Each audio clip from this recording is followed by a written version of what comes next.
स्वर्ग के दर्शन। लक्ष्मी नारायण बहुत भोला लड़का था।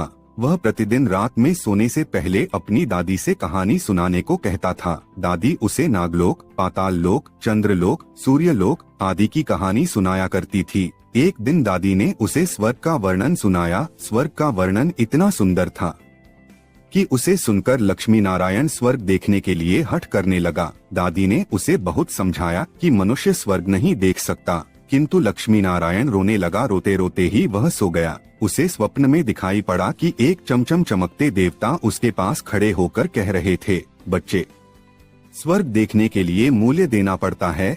तुम सर्कस देखने जाते हो तो टिकट देते हो ना, स्वर्ग देखने के लिए भी तुम्हें उसी प्रकार रुपए देने पड़ेंगे।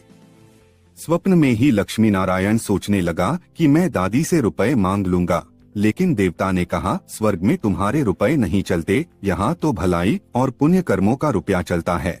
अच्छा, तुम यह डिबिया अपने पास रखो। जब तुम कोई अच्छा काम करोगे तो इसमें 1 रुपया आ जाएगा, और जब कोई बुरा काम करोगे तो 1 रुपया इसमें से उड़ जाएगा। जब यह डिबिया भर जाएगी तब तुम स्वर्ग देख सकोगे।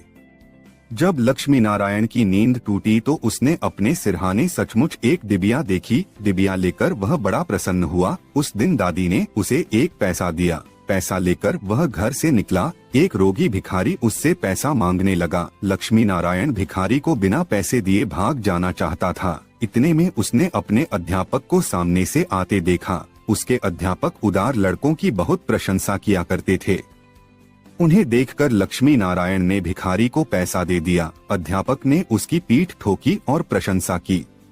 घर लौटकर लक्ष्मी नारायण ने वह डिबिया खोली, किंतु वह खाली पड़ी थी। इस बात से लक्ष्मी नारायण को बहुत दुख हुआ। वह रोते रोते सो गया। सपने में उसे वही देवता फिर दिखाई पड़े और बोले, तुमने अध्यापक से प्रशंसा पाने के लिए पैसा दिया था, सो प्रशंसा मिल गई। अब रोते क्यों हो? किसी लाभ की आशा से जो अच्छा काम किया जाता है वह तो व्यापार है, वह पुण्य थोड़ी है। दूसरे दिन लक्ष्मी नारायण को उसकी दादी ने 2 आने पैसे दिए। पैसे लेकर उसने बाजार जाकर 2 संतरे खरीदे। उसका साथी मोतीलाल बीमार था। बाजार से लौटते समय वह अपने मित्र को देखने उसके घर चला गया। मोतीलाल को देखने उसके घर वैद्य आए थे। वैद्य जी ने दवा देकर मोतीलाल की माता से कहा, इसे आज संतरे का रस देना। मोतीलाल की माता बहुत गरीब थी। वह रोने लगी और बोली, मैं मजदूरी करके पेट भरती हूँ। इस समय बेटे की बीमारी में कई दिन से काम करने नहीं जा सकी। मेरे पास संतरे खरीदने के लिए 1 पैसा भी नहीं है। लक्ष्मी नारायण ने अपने दोनों संतरे मोतीलाल की मां को दिए। वह लक्ष्मी नारायण को आशीर्वाद देने लगी। घर आकर जब लक्ष्मी नारायण ने अपनी डिबिया खोली तो उसमें 2 रुपए चमक रहे थे। एक दिन लक्ष्मी नारायण खेल में लगा था। उसकी छोटी बहन वहां आई और उसके खिलौनों को उठाने लगी। लक्ष्मी नारायण ने उसको रोका। जब वह नहीं मानी तो उसने उसे पीट दिया। बेचारी लड़की रोने लगी।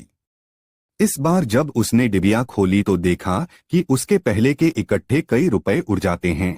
उसे बड़ा पश्चाताप हुआ। आगे से उसने कोई बुरा काम नहीं करने का पक्का निश्चय कर लिया। लक्ष्मी नारायण पहले रुपए के लोभ से अच्छा काम करता था। धीरे धीरे उसका स्वभाव ही अच्छा काम करने का हो गया। अच्छा काम करते करते उसकी डिबिया रुपयों से भर गई। वह स्वर्ग देखने की आशा से प्रसन्न होता। उस डिबिया को लेकर वह अपने बगीचे में पहुंचा। लक्ष्मी नारायण ने देखा कि बगीचे में पेड़ के नीचे बैठा हुआ एक बूढ़ा साधु रो रहा है। वह दौड़ता हुआ साधु के पास गया और बोला, बाबा, आप क्यों रो रहे हैं? साधु बोला, बेटा, जैसी डिबिया तुम्हारे हाथ में है वैसी ही एक डिबिया मेरे पास थी। बहुत दिन परिश्रम करके मैंने उसे रुपयों से भरा था। बड़ी आशा थी कि उसके रुपयों से स्वर्ग देखूंगा, किंतु आज गंगा जी में स्नान करते समय वह डिबिया पानी में गिर गई। लक्ष्मी नारायण ने कहा, बाबा, आप रो मत, मेरी डिबिया भी भरी हुई है, आप इसे ले लो। साधु बोला, तुमने इसे बड़े परिश्रम से भरा है, तुम्हें इसे देने से दुख होगा। लक्ष्मी नारायण ने कहा, मुझे दुख नहीं होगा बाबा, मैं तो लड़का हूँ, मुझे अभी पता नहीं कितने दिन जीना है। मैं तो ऐसी कई डिबिया रुपए इकट्ठे कर सकता हूँ। आप बुढ़े हो गए हैं, आप अब दूसरी डिबिया पता नहीं भर पाओगे या नहीं। मेरी डिबिया ले लीजिए। साधु ने डिबिया लेकर लक्ष्मी नारायण के नेत्रों पर हाथ फेर दिया। लक्ष्मी नारायण के नेत्र बंद हो गए। उसे स्वर्ग दिखाई पड़ने लगा। ऐसा सुंदर स्वर्ग की दादी जी ने स्वर्ग का वर्णन किया था। वह वर्णन तो स्वर्ग के एक कोने का भी ठीक वर्णन नहीं था। जब लक्ष्मी नारायण ने नेत्र खोला तो साधु के बदले स्वप्न में दिखाई पड़ने वाला वही देवता उसके सामने प्रत्यक्ष खड़ा था। देवता ने कहा, बेटा, जो लोग अच्छे काम करते हैं स्वर्ग उनका घर बन जाता है। तुम इसी प्रकार जीवन में भलाई करते रहोगे तो अंत में स्वर्ग में पहुंच जाओगे। देवता इतना कहकर वही अदृश्य हो गए। कहानी की शिक्षा, मनुष्य जैसे काम करता है वैसा उसका स्वभाव हो जाता है। जो बुरे काम करता है उसका स्वभाव बुरा हो जाता है, उसे फिर बुरा काम करने में ही आनंद आता है। जो अच्छा काम करता है उसका स्वभाव अच्छा हो जाता है, उसे बुरा काम करने की बात भी बहुत बुरी लगती है।